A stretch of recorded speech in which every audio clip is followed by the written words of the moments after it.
Bonjour à toutes et à tous. Je vous souhaite la bienvenue sur Donner Espoir TV. J'espère que vous allez bien par la grâce de Dieu. Alors aujourd'hui, on va continuer vraiment à parler de la puissance de la croix de Jésus. Voilà. Je vous avais fait une vidéo il y a à peu près 2 semaines de cela, où je vous partageais un peu quelles étaient la raison pour laquelle beaucoup de chrétiens périssent, parce que tout simplement, nous ignorons en fait certaines vérités sur vraiment la croix de Jésus-Christ. Et donc, je vous avais promis, donc on a commencé vraiment à décortiquer vraiment chaque aspect parce que c'est vraiment une conviction que j'ai eue vraiment dans mon cœur de vraiment partager ça parce que je me suis dit que moi, si après être allée, malgré que je sois née dans un environnement chrétien, que je partais à l'église, j'étais complètement ignorante en fait de ces vérités-là qui faisaient que je vivais vraiment, je vivotais, j'ai envie de dire ça comme ça, je ne vivais pas. Je me suis dit vraiment que ça veut dire qu'il y a également d'autres personnes qui certainement sont dans cette situation et pourtant ce n'est pas la volonté de Dieu. Le Seigneur Jésus a payé un prix fort, il a payé un prix lourd au travers de sa vie. Et donc dans cette vidéo-là où je vous expliquais vraiment ces 4 vérités. Donc on a commencé à parler de l'identité en Christ. Donc si tu n'as pas encore écouté la vidéo où je parlais vraiment de l'importance vraiment de l'identité en Christ, donc je te le mets juste là. Tu auras juste en fait à défiler sur la chaîne et à le chercher, à l'écouter. Vraiment, ça a été très bénissant pour plusieurs. Je sais que le Seigneur va te faire du bien.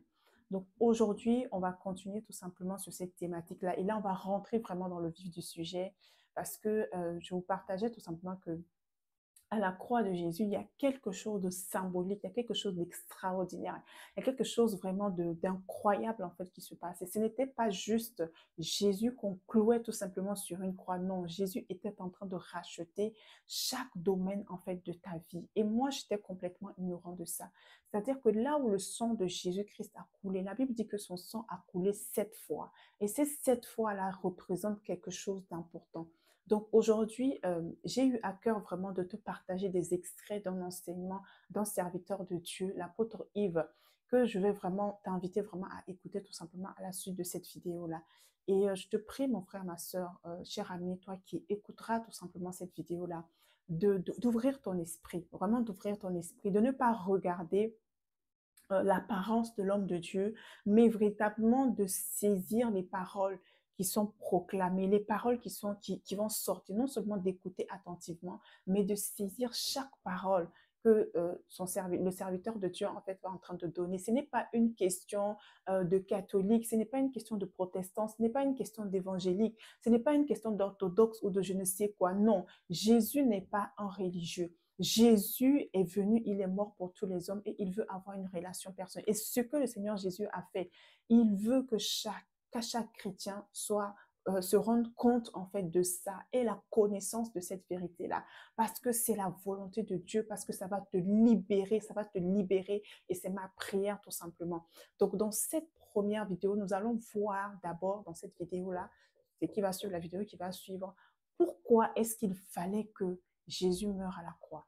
Pourquoi est-ce qu'il fallait spécifiquement que son sang soit versé à cet endroit? Pourquoi? Ça signifie quoi en fait? C'est cet endroit-là. Et on va aller directement dans la première partie où le sang de Jésus a coulé, c'est-à-dire que la sueur de son sang en fait. C'est-à-dire que quand Jésus était en agonie dans le jardin de Gethsémani, on peut lire en fait dans Luc, dans Luc 22 que la sueur, tellement il agonisait, la sueur, en fait, sa sueur s'est transformée en fait en grumeaux de sang. Et ça a une signification, ça a une signification très, très, très puissante. Et parce que Jésus était en train de combattre pour ta destinée, il était en train de combattre pour ma destinée. Oui, tu as une destinée et j'ai une destinée. Chaque être humain que Dieu a créé sur la terre, Dieu a préparé des projets de paix et de bonheur pour toi et moi. Et il veut que nous puissions accomplir cette volonté-là. Et souvent, on peut mélanger cette volonté, en fait, avec, ou cette volonté de Dieu, ou cette destinée de Dieu, avec peut-être ce que nous faisons dans le monde séculier. Ça n'a rien à voir. Peu importe ce que tu es en train de faire en ce moment, je peux t'assurer que tu n'es pas peut-être en train de faire ce que Dieu veut pour toi. Parce que le Seigneur nous dit, en fait, dans Jérémie 29, que j'ai formé des projets de paix et de bonheur pour toi. Mais ces projets-là, Dieu les a cachés. Il les a cachés. Et il nous dit dans Jérémie 33, verset 33, de l'invoquer et c'est en ce moment qu'il va nous révéler en fait. Donc Dieu avait une destinée. Et quand Dieu a créé Adam et Ève, Il avait une destinée. Il a proclamé des paroles sur Adam et Ève. Malheureusement, Adam et Ève n'ont pas pu accomplir le but pour lequel Dieu les avait suscités. Et c'est ça que Jésus est venu en fait rétablir. Donc, quand il était en train d'agoniser au jardin de Gethsémani, il était en train de... Sa sueur qui est transformée en gommot de sang, il était en train de te rendre capable de faire ce que tu ne pouvais pas être capable de faire. Donc, vraiment, je ne vais pas être plus long que ça. Je t'invite vraiment, si tu ne l'as pas encore fait, à t'abonner à cette chaîne-là parce que ça va être une série sur 7 semaines. Voilà, j'ai eu vraiment la conviction de le faire sur 7 semaines parce qu'on parle de 7 endroits. Et ces 7 endroits, la vision que j'ai reçue, c'est que à chaque fois que tu vas écouter un des endroits, je te laisse une semaine. Et pendant ces une semaine, je t'encourage à enregistrer la vidéo. Je ne sais pas, mais enregistre dans tes favoris. Et le but, c'est que tu pries avec ça. Le but, c'est que tu prennes cette vidéo-là, que tu la réécoutes en boucle, jusqu'à ce que tu t'en appropries. Donc voilà. Donc, le but, ce n'est pas de passer de vidéo en vidéo, mais que chaque vidéo, que chaque parole que tu vas recevoir, chaque révélation que tu vas recevoir sur le pourquoi le sang de Jésus a coulé 7 fois, que tu puisses être vraiment transformé, que ça puisse vraiment devenir un acquis en fait pour toi. Donc, pendant les 7 prochaines semaines qui vont suivre, par la grâce de Dieu, on va aller étape par étape et on va partager ensemble vraiment ces 7 endroits où le sang de Jésus a coulé. Et tu vas voir, il va y avoir des guérisons, il va y avoir des miracles. Si tu t'appropries tout ce que l'homme de Dieu va dire, parce que c'est le Saint-Esprit qui parle vraiment au travers de lui, tu vas voir qu'il y a plein de choses dans ta vie qui vont changer dans le nom puissant de Jésus. Donc, et lorsque tu finiras d'écouter cette vidéo, n'hésite pas à la partager autour de toi, maximum de personnes, parce que, bien aimé, les temps sont mauvais. Les temps sont mauvais et il faut absolument que les gens soient au courant de la vérité. Il faut absolument que beaucoup de personnes rentrent vraiment dans le royaume de Dieu. Donc voilà, je te laisse maintenant écouter et je te souhaite tout simplement une bonne visionnage. Que le Seigneur te bénisse. Toutes les fois qu'on parle du sang de Jésus, le sang de la crucifixion, ce n'est pas pour lui-même, c'est pour toi. Il est écrit que celui qui n'a pas connu le péché, Dieu l'a fait devenir péché, afin que nous devenions justice de Dieu, juste aux yeux de Dieu. Donc Jésus a pris ta place et toi, tu prends la sienne. Tout ce que Jésus endure, c'est à ta place. C'est pour que toi, tu n'aies plus à l'endurer. Tout ce que Jésus va verser comme sang, là où il va le verser, c'est pour que toi, tu n'aies plus à souffrir. À chaque fois que la goutte du sang de Jésus est versée, c'est pour ta délivrance. Est-ce que tu as compris? J'essaie d'aller terre à terre. Est-ce que tu comprends? Jésus verse le sang, c'est pour toi. Donc toi, tu n'as plus à souffrir. Là où son sang est versé, à chaque étape, c'est pour ta délivrance. Est-ce que tu as compris? Tu dis Amen.